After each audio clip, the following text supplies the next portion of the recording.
Hello, everyone, and welcome back to One on One, New York's longest running sports call in show. I'm Colin Lochran, along with Michael Calamari, and we're pleased to be joined by former Olympian, broadcaster, and host of the Sheen Center's upcoming event, Faith, the Competitive Edge, Leslie Maxie. Leslie, how are you doing today?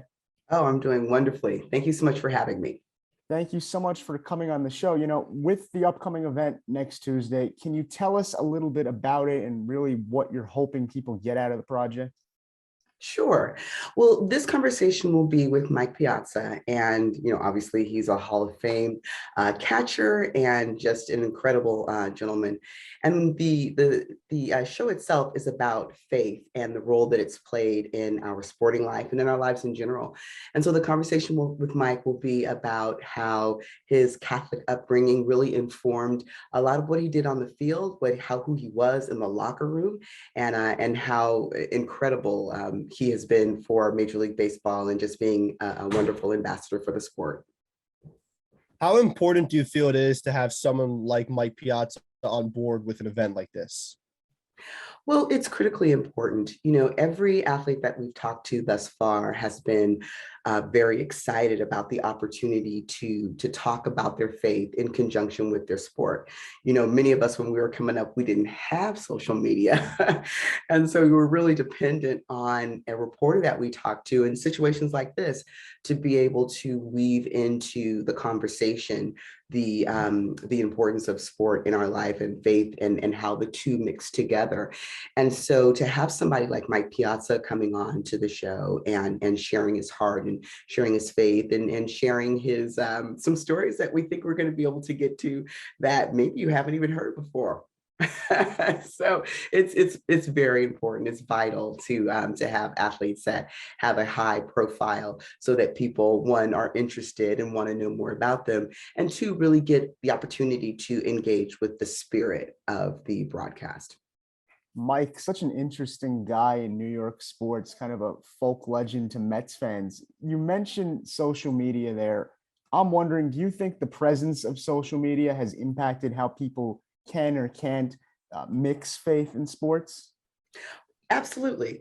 I think about somebody like Sydney McLaughlin. She is a 400-meter runner. I'm sorry, 400-meter hurdler and world record holder, Olympic gold medalist. And she is very, very out front with her faith and how important God is in her life and in the work that she does on the field.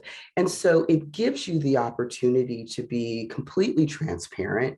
And sometimes it's difficult when you're working with a reporter because at the end of the day, you're at the mercy of how the show is edited, how the interview is edited, or what is included in a written piece. And so social media gives athletes the opportunity to really craft and shape their brand in a way that is authentic and consistent with who they are in their life in every fashion if they want to.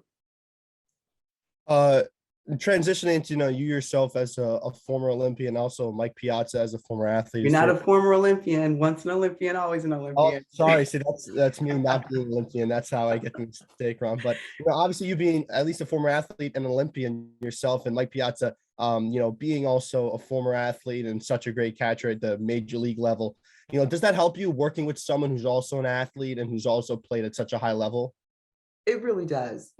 One of the things that I loved as a reporter when I was working actively was being able to sit down with an athlete and, if they look at me and they're like, oh, man, cute girl, she doesn't know, whatever, I'll be like, yeah, so when we were doing two-a-days and you start to weave into the conversation how their experience is so much aligned with my experience. And there is a sisterhood, a brotherhood that you have with other athletes.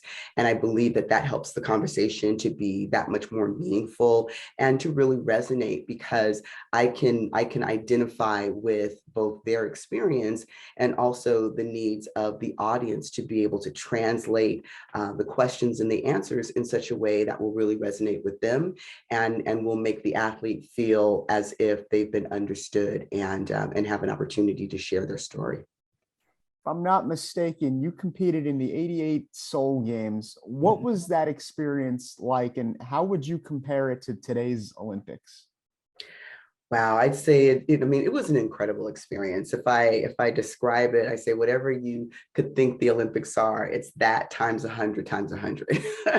It's glorious. It's on every level an incredible experience. And I think it still is, it's very similar probably to the Olympics today, but the Olympics today is so much more media based. You walk in, there was a lot of talk when social media really started to take root about how and when athletes could post, because it still is a money-making pursuit. And NBC wanted to be able to have their opportunity to post it and to broadcast in a way that was that would allow them to generate a large audience. And athletes, being brands themselves, can generate a large audience. And so when they had the ability to go live behind the scenes and stuff, there was some work to try and integrate both the needs of the license holder, NBC, and the needs of the athlete to be able to tell their story in a way that is consistent with their belief in their brand.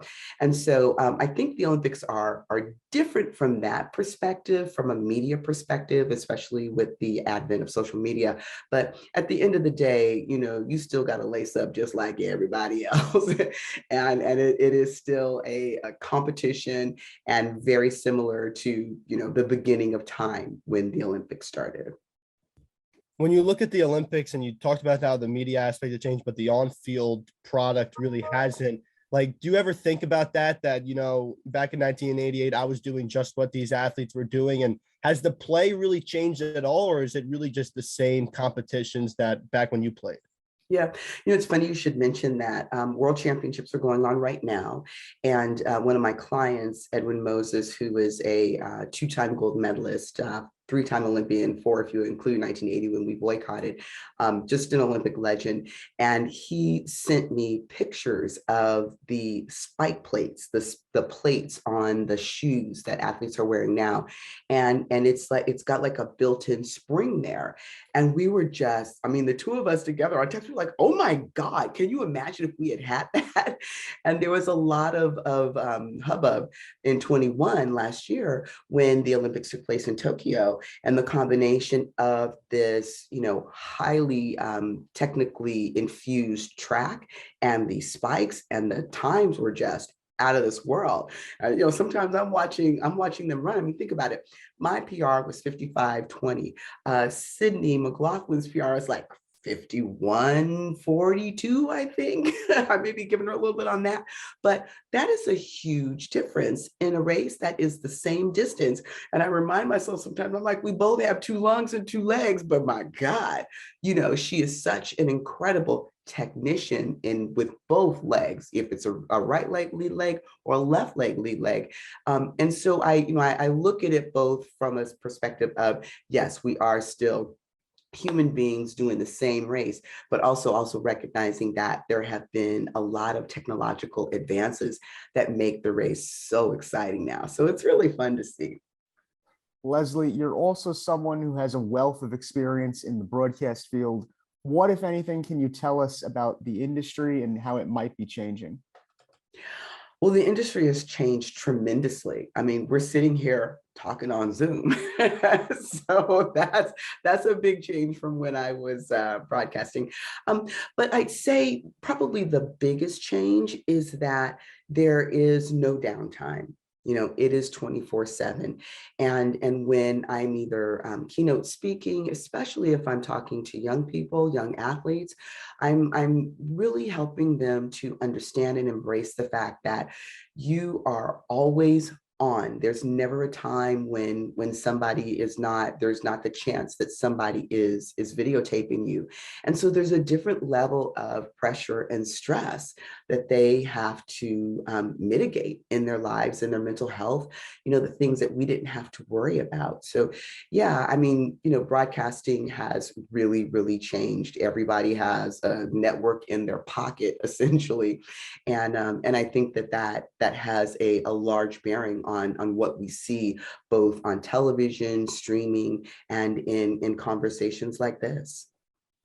When you made the transition from being an athlete to, being in the booth for broadcasting career, How much of being an athlete helped you when you started becoming a broadcaster?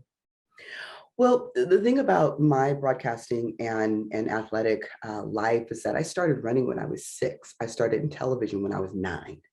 I actually did the last interview with Jesse Owens, well, the last sit down interview with Jesse Owens when I was like 14 years old. So it's always been a part of my life. I came back to it. I graduated from college and worked in marketing and PR and international communications. And I came back to television when my kids were like 2 and 4 years old. And so, coming back to television later in my life really it gave me a level of appreciation for broadcasting and knowing that it was something that I could do, I was good at, but having now this athletic background and having achieved some of the things that I did, it gave me the opportunity to sit down and be, peers with the people that I was talking with. I believe I saw somewhere that you were the first member hired to work on ESPN's Cold Pizza, a program that would eventually give rise to First Take and other sports debate shows. In retrospect, what does it feel like to know you were such a pivotal part of the industry's development? Yeah, I mean, it feels good. Anytime you've had an opportunity to trailblaze in an area, it feels really good. I look back on those times fairly fondly, and I think about what it did for my family. I'm from San Francisco, raised in the Bay Area, born in San Francisco. I went to school in Southern California at USC, and so when we moved out to the East Coast, it'll be 20 years next August. So just it changed the trajectory of my family. And, and even though when I came and I asked, hey, are you guys in this for the long haul? And they said that they were. 3 years into it, they started to realize that being in Manhattan was a very expensive endeavor. You think? And so they moved up to Bristol. I actually never thought I would work for ESPN because I didn't want to raise my family in Bristol. Nothing wrong with Bristol. It just wasn't what I envisioned for my family. But being on the East Coast and living in New Jersey, the schools were impeccable. And I said, I can't in good conscience take my family back to California right now because the schools are really suffering. And so we stayed and I started my company, and it's turned out to be an incredible thing, both for me and my children. And I ended up meeting my now husband. So it worked well for my family. But yeah, it was a different experience. And I feel very blessed to have been in the position to be employee number 1 for ESPN's Cold Pizza. Everybody, be sure to check out Faith, the Competitive Edge, July 26th at the Sheen Center. Leslie, we know you're a busy woman, so we're going to let you go here. Thank you so much again for joining us on the show. Everyone else, stay tuned to One on One, New York's longest running sports call-in show.